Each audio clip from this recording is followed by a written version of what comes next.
আমরা আজকে কলা নিয়ে আলোচনা করব। এই কলা ব্যাপারটা কি? আমরা তো কোষ পড়েছিলাম, একই রকম কিছু কোষ সমষ্টি যখন একই কাজ করে তখন তাকে আমরা কলা বলি। সেটা কেন দরকার পড়ছে? একটা কোষ বা একগুচ্ছ কয়েকটা ছোটখাটো কোষ দিয়ে তো আমরা এত বড় একটা চেহারা, তার মধ্যে কাজের ভাগ আছে। আমাদের দেখবে এক একটা তন্ত্রের নাম শুনবে যেটা এক একটা কাজ করে। যেমন ধরো আমাদের পৌষ্টিক তন্ত্র,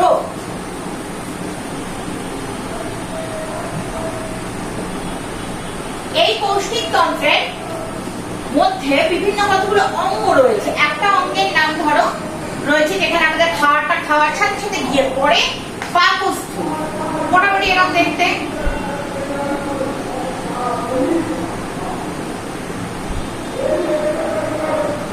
পাকস্থলী এইখান থেকে কি হয়, এদিক থেকে আমার অন্ত্র শুরু হচ্ছে আর এইখানে আমার গ্রাসনালী।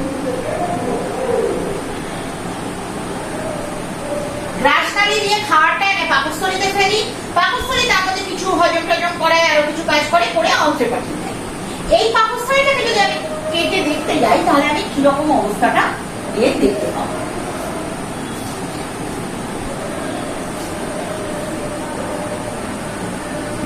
এরকম একটা অংশ রয়েছে, মাঝখানে একটা ফাঁকা জায়গা আর দুদিকে দুটো আবরণ। এই গোলটাকে যদি আমি দেখি তাহলে ব্যাপারটাকে আমি এরকম, তাহলে এই ভেতরটা কি অন্ত আবরণ, এটা বহি আবরণ, দুটোই আবরণ, বহি অন্ত আবরণ। মাঝখানটায় থাকছে পেশি, আর এর মধ্যে কিছু কিছু গ্ল্যান্ডরা থাকবে, তারা ওখানে বিভিন্ন সিক্রেশন দেবে। এইবারে এই জিনিসটা দিয়ে আমার আবরণগুলো তৈরি হচ্ছে আবরণী কলা দিয়ে, পেশিটা তৈরি হচ্ছে পেশি কলা দিয়ে। তারই একটা পরিবর্তিত রূপ আছে আবরণী কলা, সেটা ওই গ্ল্যান্ড। তাহলে এখানে আমি দেখতে পাচ্ছি কিছু জিনিস কলা বলে একটা ব্যাপার পাচ্ছি, তাহলে সেই কলাটা কি? ওটা হলো একই রকম কোষ সমষ্টি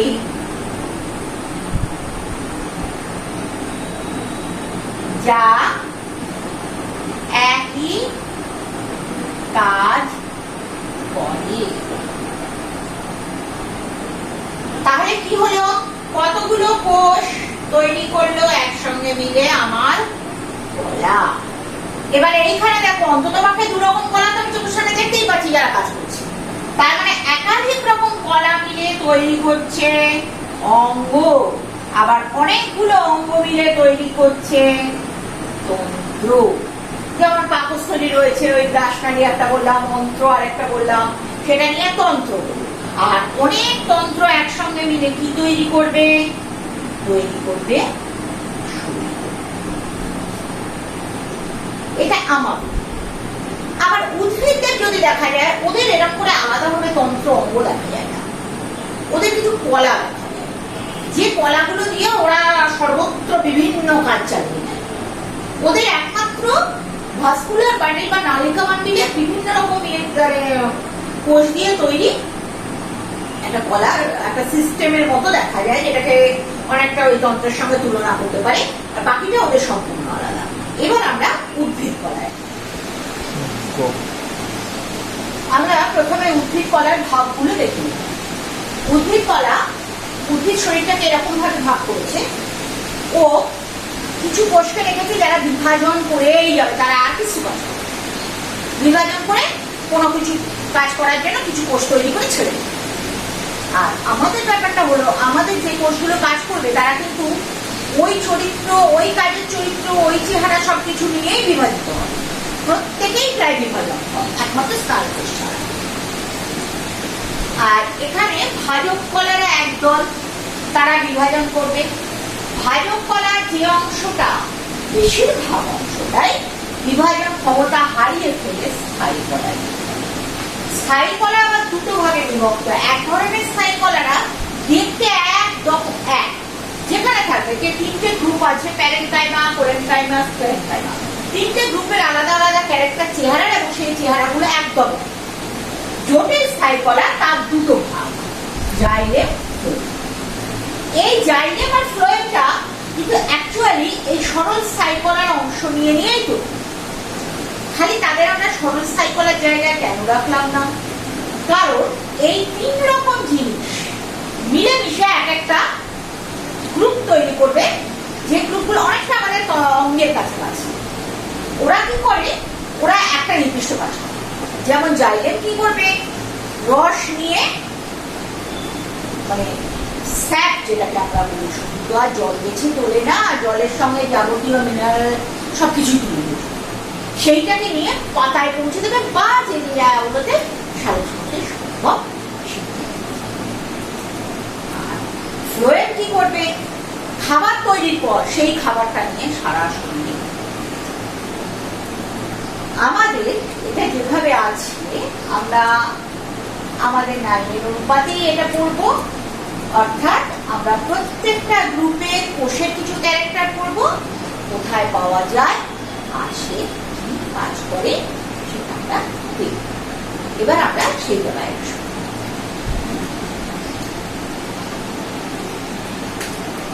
ভাজক কলার বৈশিষ্ট্য। কোষগুলো ভাঙবে না, আমরা কোষ বিভাজন ভাঙবে, খুব দ্রুত ভাঙবে। কোষ বিভাজন দেখতে গিয়ে কি দেখেছিলাম? যখন নতুন কোষ তৈরি হয় উদ্ভিদের, তাদের মধ্যে প্রাইমোরিয়াল নিউট্রিকল তৈরি হয়নি, সেন্ট্রালি প্লেসড ভ্যাকুয়াল নেই, এই অবস্থায় ওদের পাওয়া যায়। তরুণ কোষ সমষ্টি ঘন সন্নিবিষ্ট। ঘন সন্নিবিষ্ট মানে তাদের মধ্যে তো পারস্পরিক দূরত্ব হওয়ার ব্যাপারটাই থাকছে না, হচ্ছে, ভাঙছে, আবার হচ্ছে, এই চলে যাচ্ছে। ফলে কোষটা চিরে খুব পাতলা, ঘন সন্নিবিষ্ট কোষ সমষ্টির মধ্যখানে কোষান্তররন্ধ্র থাকছেই না। সাইটোপ্লাজম খুব ঘন, ভীষণ অ্যাক্টিভ করে, সুস্পষ্ট বড় নিউক্লিয়াস। তাকে কি করতে হচ্ছে? তাকে ক্রমাগত নিউক্লিয়াসটা তৈরি করতে হচ্ছে, কোষ ভাঙার উপযোগী ভেঙে ফেলতে হচ্ছে, আবার ভ্যাকুয়াল নেই, ভ্যাকুয়ালের প্রয়োজনও তার নেই। উদ্ভিদের ভ্যাকুয়ালের প্রয়োজন কেন? একটাই কারণে হয়, একটা না দুটো কারণ হয়। কিছু উল্টোপাল্টা জিনিসপত্র রাখতে, রসস্থিতি মেনটেন করতে একটু কিছুই না দরকার। অবস্থান হচ্ছে যত বর্ধনশীল অঙ্গ। বর্ধনশীল অঙ্গ মানে কি? মোটেই কোনো বর্ধন পদবিধানীর কাছে যাচ্ছে না। বর্ধনশীল মানে হচ্ছে যে জায়গাটা বাড়ে। হ্যাঁ, এবার সেই বাড়া জায়গাটাকে নিয়েও কি করে? হয় উদ্ভিদটা লম্বা হবে, চওড়া হবে, অথবা তার ক্ষয়পূরণ হবে। নতুন যত স্থায়ী কলা আছে তাদের তো তৈরি হতে হবে, বয়স বাড়বে, কোষ নষ্ট হবে, এবার আবার কোষগুলো তৈরি হবে না, সেই কাজটা সম্পূর্ণ করা হবে। আর এদের অবস্থান অনুসারে তিনটে, যার জন্য আমরা ভাগ দেখতে পাবো। কি কি আমরা এখানে লিখি? অবস্থান অনুসারে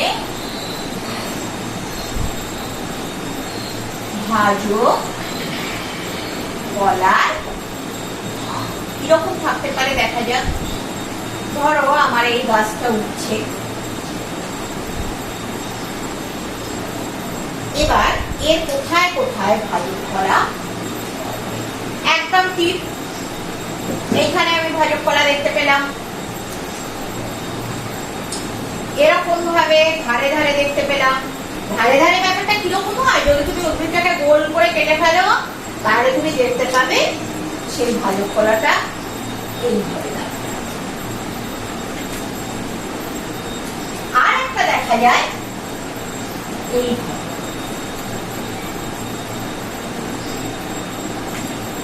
এবার বাকি যা সাদা অংশটা আছে সবটাই আমার থাকবে। এবার এই অংশগুলোকে কি বলা হয়? এটা হচ্ছে অগ্রস্থ।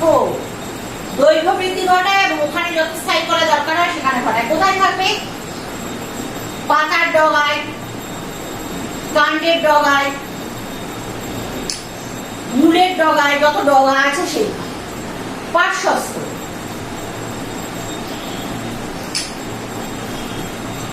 উদ্ভিদকে চওড়া করবে। একটা উদ্ভিদ তো এমন হয় না চিট করে একেবারে ধেয়ে উঠে চলে গেল, তাহলে তো আম গাছগুলোর মোটা সোটা হতো না, কিচ্ছু সেটা তো হতে হবে, সেটা ওর কাজ। আর এইটা হচ্ছে সবচেয়ে গোলমাল, নিবে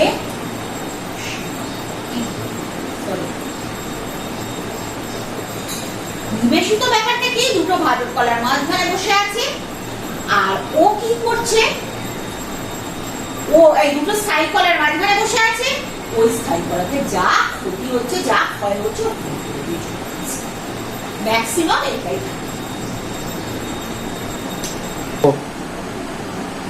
স্থায়ী কলা বিভাজনে অক্ষম, অক্ষম বলেই ওরা স্থায়ী, নাহলে কি স্থায়ী হতো? অবশ্যই পরিণত কোষ অনেকটা সময় পায় বেঁচে থাকার জন্য। কোষগুলো জীবিত হতে পারে, মৃত হতে পারে। পরে গিয়ে দেখবো যে স্থায়ী কলার যে প্রধান তিনটে ভাগ আছে, প্যারেনকাইমা, কোলেনকাইমা, স্ক্লেরেনকাইমা, তার মধ্যে প্যারেনকাইমা, কোলেনকাইমা জীবিত, স্ক্লেরেনকাইমা নয়। পুরো কোষ প্রাচীর কখনো কখনো সারা কোষ জুড়ে থাকে। উদ্ভিদের খুব কঠিন কঠিন জায়গাগুলো, শক্ত শক্ত জায়গাগুলো যেখানে তৈরি হয়, সেখানে কোষ প্রাচীর প্রায় পুরো বড় কোষ গহ্বর, কখনো কখনো বড় কেন্দ্রীয় কোষ গহ্বর, যেটা স্বাভাবিকভাবে উদ্ভিদ কোষের চরিত্র। বড় একটা সেন্ট্রাল তোমার গহ্বর থাকবে, আর পাশ দিয়ে প্রাইমোর্ডিয়াল উৎস থাকবে। প্রশান্ততন্ত্র অবশ্যই থাকবে, অবস্থান সমস্ত শরীরে। আর কাজ বিভিন্ন, সারা সংশ্লেষ করবে, উদ্ভিদের নরম নরম জায়গাগুলো তৈরি করে, বেজায় শক্ত জায়গা তৈরি করে, ইভেন ওই নারকেলের খোলা থেকে শুরু করে যে বাঁশ দিয়ে বাঁশ পেটা করা হয়, সেই বাঁশ পর্যন্ত। এমনকি তোমার আমার ঘরের ওই জানলা দরজা, ইভেন যে খাটের উপর আমরা লাফিয়ে বেড়াই, সেটা পর্যন্ত সবটাই ওরা ওই স্থায়ী কলার দিয়ে করে দেয়। ঠিক আছে, এইবার আমরা স্থায়ী কলার দুটো ভাগে আসবো। সরল, জটিল। এক কথায় ভাগ, একরকম কোষ আর বিভিন্ন। জটিলের মধ্যে কে কে আছে দেখি। সরলের মধ্যে আছে প্যারেনকাইমা, কোলেনকাইমা আর স্ক্লেরেনকাইমা। জটিলের মধ্যে আছে জাইলেম,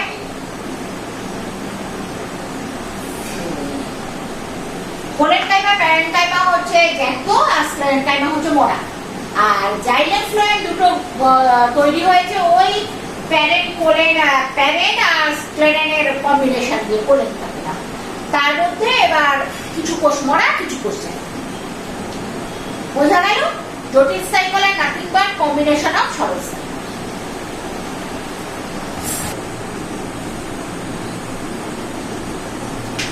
এরা হলো প্যারেনকাইমা।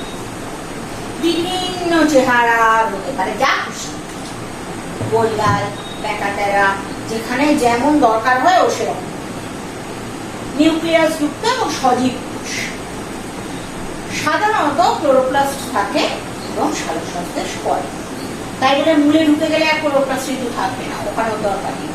ও যেখানে যেমন দরকার হয় ওর তেমন হয়। সোজা কথায় ও ফিলার।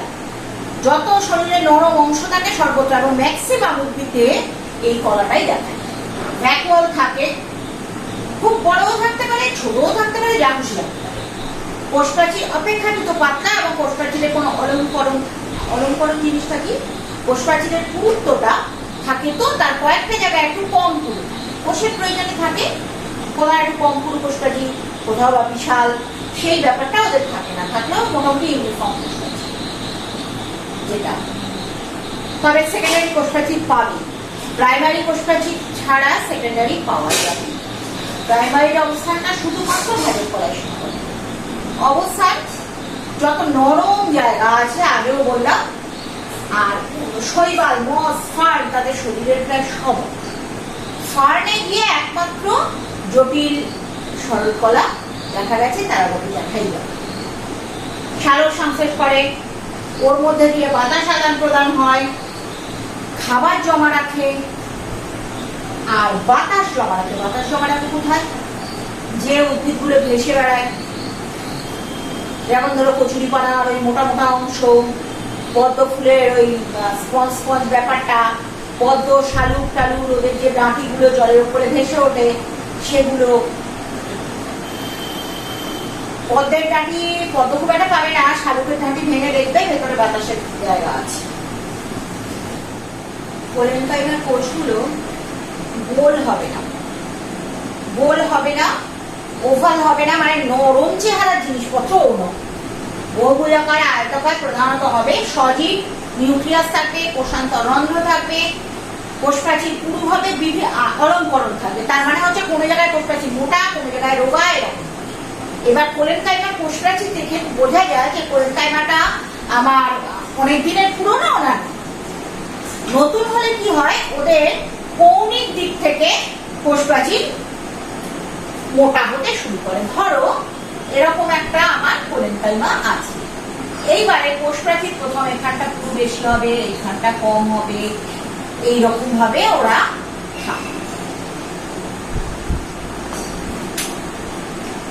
শিরা, পত্রবৃন্ত, পুষ্পবৃন্ত, অপেক্ষাকৃত শক্ত অংশ, আবার একেবারে খটখটে প্রচন্ড শক্তপোক্ত অংশ হয়, সেই জায়গায় ওরা থাকে। যান্ত্রিক দৃঢ়তা দেয়, মানে ওকে শক্ত হতে সাহায্য করে, টান, চাপ এগুলো সহ্য করতে সহায়তা করে। সালোক সংশ্লেষ, রেচন, চলন, ক্ষরণ, যাবতীয় দুনিয়ার সব কাজ খাদ্য ওটা একেবারে ফেলে। স্ক্লেরেনকাইমা সম্পূর্ণ মরা, প্রোটোপ্লাজম কিচ্ছু নেই, থাকবার মধ্যে আছে বেজায় পুরো কোষপ্রাচীর, আর কিছুই হবে। প্রধান দুটো দলে বিভক্ত, এক হচ্ছে লম্বা লম্বা লম্বা তোমার ওই মরা তন্তু, যেগুলোকে স্ক্লেরেনকাইমা তন্তু বলা হয়। সেই তন্তুর মধ্যে আমাদের পাটের তন্তু, ষণের তন্তু, তুলোরাস সব কিছু শুধু সমাস। এমনকি সবচেয়ে বড় কোষ সেটাকে ধরা হয় উদ্ভিদ জগতে, রেডি গাছ বলে একটা গাছ আছে, তার বলপল তন্তু, সেটিও হচ্ছে। আর একদল আছে স্ক্লেরাইড, ওরা হচ্ছে তারকাকার, গোলাকার, বিভিন্ন শরীর কোষ। কিন্তু স্ক্লেরেনকাইমা তন্তুর মধ্যে তবু কিছু ফাঁকা জায়গা পাবে, ওর কিচ্ছু পাবে না, সারা কোষটা জুড়েই কোষপ্রাচীর ওদেরকে, যার জন্য প্রস্তর কোষ বলা হয়। থাকে যত শক্ত জায়গা আছে সেই জায়গায় নালিকা বান্ডিলের চারপাশ বা নিচুপি এসবে শক্ত ফল এবং অন্যান্য যেসব শক্ত নারকেলের খোসা, ইভেন নারকেলের যে ওই ভেতরের প্রকাণ্ড ব্যাপারটা, যেটাকে আমরা হয় দা দিয়ে পিছিয়ে নয় মাটিতে আঁচড়ে, পাথরে আঁচড়ে ভাঙি, সেইটা শোনা গেছে। পাকা ফলারে বামুন ঠাকুর চোরের মাথায় নারকেল ভেঙেছিল, সেই খোসাটিও এটা দিয়ে তৈরি। হ্যাঁ, যান্ত্রিক দৃঢ়তা দেয়, ফল বীজের বিস্তারে সাহায্য করে। কোন জায়গায় তুলোর বীজ উড়ে যায় দেখেছো, যেটাকে ভরসা করে ওড়ে, সেটা স্ক্লেরেনকাইমা। গোলমরিচের শক্ত ব্যাপার স্ক্লেরাইড। আমরা যে কচকচ করে নাশপাতি খাই সেটাও তাই, ফলের যাবতীয় শক্ত অংশ ওটা। আর বললাম তো পাট, ষণের তন্তু, ইভেন আমাদের সুতির জামা কাপড় সবকিছুই ওটা। আচ্ছা, জটিল স্থায়ী কলার দুটো ভাগ আছে, জাইলেম আর হচ্ছে ফ্লোয়েম। ভাগ দুটো কিসের উপরে? একটা অ্যাসেন্ট অফ স্যাপ করে, মাটি থেকে জল টল জিনিসপত্র নিয়ে পাতায় হোক যেখানে হোক, মানে যেখানে তার সালোক সংশ্লেষের দরকার সেখানে পৌঁছায়। একটা খাদ্য কোষ আছে, ট্রাকিড, ট্রাকিয়া, জাইলেম তন্তু আর জাইলেম প্যারেনকাইমা। জাইলেম প্যারেনকাইমা একমাত্র জ্যান্ত বা ঠিক আছে। আর ফ্লোয়েমের আছে সিগনালস, সঙ্গীকোষ, ফ্লোয়েম প্যারেনকাইমা, ফ্লোয়েম তন্তু। ফ্লোয়েম তন্তু মোড়া, ওর আরেকটা নাম আছে বাস্ট তন্তু। আচ্ছা, এই তন্তু দুটো কিন্তু অ্যাকচুয়ালি স্ক্লেরেনকাইমা তন্তু, ঠিক আছে। আর সিগনাল, সিগনাল জাইলেমের ট্র্যাকিয়াও হচ্ছে একটা লম্বা নল, কিন্তু তার মধ্যে কোনো কোথাও ভাব নেই, কিছু নেই, এককালে জ্যান্ত কোষ থেকে ওরা মরে গেছে। আর আমার সিগনাল কিন্তু জ্যান্ত কোষ দিয়ে পরস্পর তৈরি, কিন্তু কোষগুলো যেখানে এন্ড পয়েন্ট, মানে দুজনের মিল যেখানটায়, সেইখানটা এরকম ফুটো ফুটো একটা ব্যাপার দেখা যায়, যেটাকে সিপ্লেট বা চালুনি ছদা বলা হয়। এর একটা বৈশিষ্ট্য আছে, শীতের শুরুতে এই সিপ্লেটের ফুটোগুলো ক্যালোস প্যাড নামে এক ধরনের কার্বোহাইড্রেট দিয়ে বন্ধ হয়ে যায়, তাতে ওর মধ্যে জিনিসপত্র আদান প্রদানটা ওরা বন্ধ। শীতে গাছেদের একটা বৈশিষ্ট্য আছে, ওরা খাবারের চলাচল বন্ধ করে দেয়, ইভেন ওরা সালোক সংশ্লেষ করতে দেয়। আর ওই ক্যালোস্প্যাডটা আবার যখন শীত শেষ হয়ে যায় তখন ওরা এদের অবস্থান রাখতে পারে। ভাজক কলা স্থায়ী কলার পার্থক্য আমাদের। ভাজক কলা বিভাজন বিভাজন করতে পারে, স্থায়ী কলা পারে না। ভাজক কলায় সব তরুণ কোষ, আর ওদের হচ্ছে কিছু পরিণত কোষ, আর এদের সেকেন্ডারি কোষ প্রাচীর থাকবে না ভাজক কলায় কখনোই, স্থায়ী কলায় থাকবে। ভাজক কলার কোষান্তর রন্ধ্র থাকবে না, স্থায়ী কলায় থাকতে পারে। ভাজক কলায় কখনো মৃত কোষ থাকবে না, কিন্তু তোমার স্থায়ী কলায়।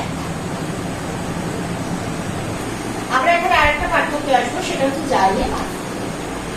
জাইলেম ফ্লোয়েমে কিছু কোষ জীবিত, কিছু কোষ মৃত। জীবিত কোষ জাইলেমের মধ্যে একটি মাত্র, জাইলেম প্যারেনকাইমা। ফ্লোয়েমে আছে সিভ নল সঙ্গী কোষ, জাইলেম সরি এটা ফ্লোয়েম প্যারেনকাইমা হবে আমার, নট জাইলেম।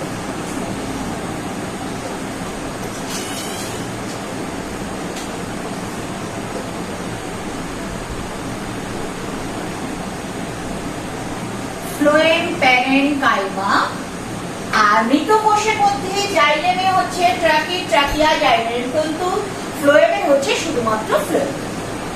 পরিবাহিত দ্রব্য কি জিনিস পরিবহন করে? জাইলেম জল নেবে মাটি থেকে বা যেখান থেকে পারে, আর জলে বাহিত খনিজ লবণ ইত্যাদি যা পাবে নিয়ে চলে যাবে। আর ফ্লোয়েম নেবে শুধুমাত্র উৎপন্ন থাকবে। জাইলেমের জলটা সর্বদা ঊর্ধ্বমুখী, কখনো উল্টো দিকে পরিবহন হয় না। আর ফ্লোয়েম যেদিক খুশি। আমাদের উদ্ভিদ কলাটা এখানেই শেষ হয়।